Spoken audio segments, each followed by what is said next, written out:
Hi, Steve and Christina Brown here with the Brown team. We wanted to chat about what does it take to get your offer accepted, right? How do you win when you make an offer? Be better than everybody else. The first thing, most important thing, is to be pre-approved. You need that, right? That's so right. You need don't that even proof. start looking until you're pre-approved, Right. because you're going to end up finding something you like and you're going to miss out. And if you're a cash buyer, then you got to have proof of funds. But you got Correct. to prove that you have the money. That's right. Get the funds squared away, get that together. We need to know anyway for making an offer what kind of loan you're getting, how much your down payment is, who your lender is. So get that pre-approval. Number 2 is to be prepared to move quickly. So pay attention to the market. If you're looking, you're seeing homes come and go. Like as soon as they hit the market, they're gone. So sometimes speed is key.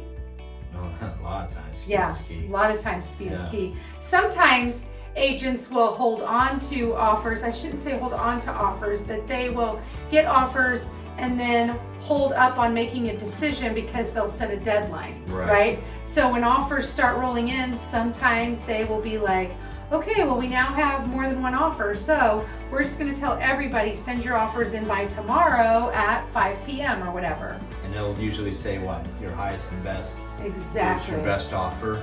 Yeah. And this is where speed may not always be key, but there are times that speed can be key, that if you put that offer in before anybody else and you can hurry up and get it accepted, you might be able to hold off some of the competition. Yeah, if like the agent's presenting as they get them. We have seen several times that speed has helped people.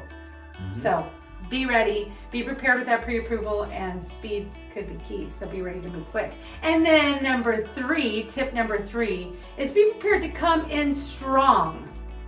What does strong mean? Like strong financially. Don't try to cut a deal right now in this market, right? Like, I just don't ever pay full price whenever I buy a house. Some people have that mentality, but it depends on the market. We are not in that kind of market. Now, obviously, if the home's been on the market for a couple of months and you're not competing against anyone, then in that case, we feel you, we get you, I understand that. But if it just hit the market yesterday and they have 5 offers, you cannot go in with that. That's right, and that's where experience is so important. That's where Christina has a lot of experience on these different scenarios and situations. So that's where the agent and you really have to, talk and help you with that strategy, because there is strategies to this. It just depends. But like you said, for the most part, don't come in offering below list price, especially if you're competing. There's no way. You're competing, absolutely not. And let's just be honest.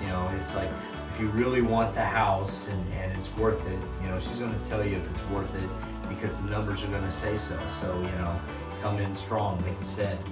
Hee-haw around. So be prepared to come in strong. That typically means right now, full price, maybe even over. It just depends on the competition and what exactly. But it still has a price and everything. I mean, you're not going to come in Exactly. and be ridiculous, but you got to come in and like you mean it. Exactly. And then the next thing is, I think this is huge. I think this is really important. Find out what the seller wants.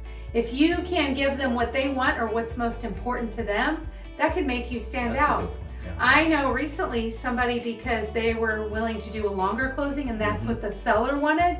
It was less money, but that was really important to the seller, was timing for their situation. Yeah. And so actually in that situation, a lower priced offer got it. You want to try to find what is most important to that seller and what matters to them. Find out what it is they want and give them as much of that as you possibly can. Like you mentioned in our first time homebuyer class that we just had, by the way. It's not always the one that comes in and throws the most money out. Right. Yeah. It's not always the highest price. Now it can certainly be that, especially if you offer the highest price and all these other things that are important to them. But yeah, you're correct. It's definitely not always the highest price. And then the next thing is it's not always just about the dollar amount. It's all the other terms. So look at other terms too. Make a strong offer, know what the seller wants, but what if you decided to take it as is? And as is means different things. Like I would never tell a buyer don't do inspections. That's not what we mean. Right. There's different definitions of as is. Right. So there is a definition of as is that states you can do inspections basically for your knowledge only, not to renegotiate, but just so you know what you're getting into, and then you can make a better informed decision of yay, I want it, or no, I don't.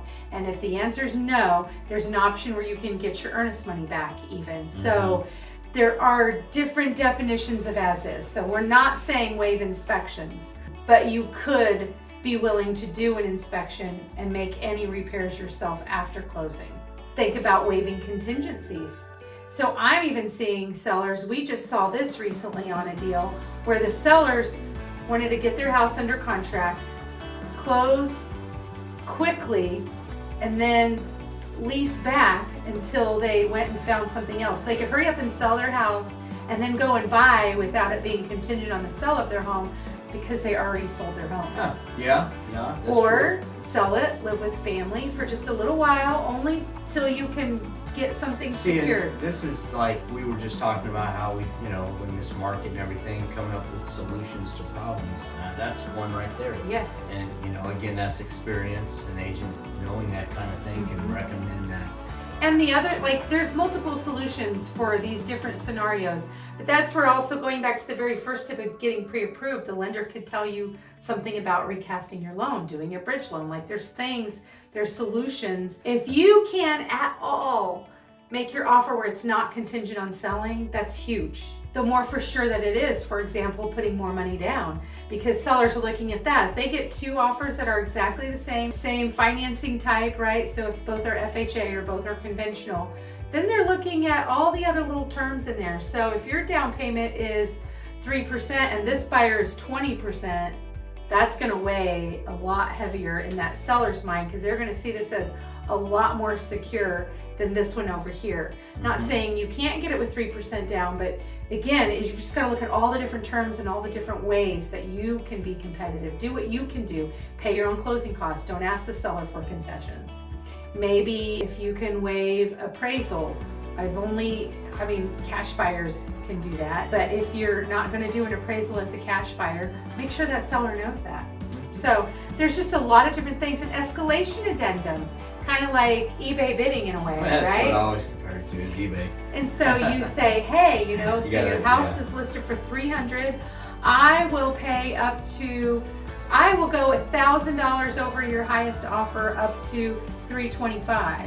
But you have to have an offer to drive it up to that number. So my offer's $300, but if you get an offer for $310, then I'll pay $311. If you get an offer for $315, I'll pay $316.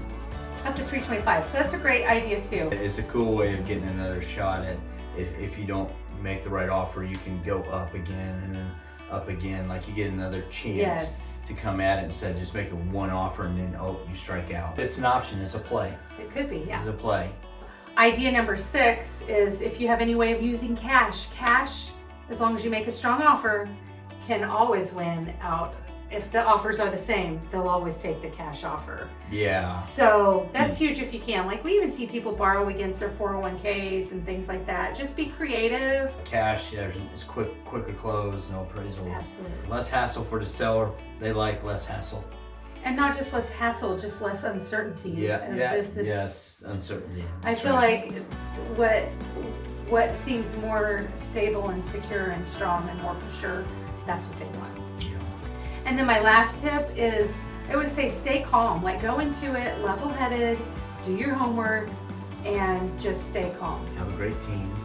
Yes, exactly. Gotta have that support. Exactly. And we gotta be able to trust each other. We want you to trust us.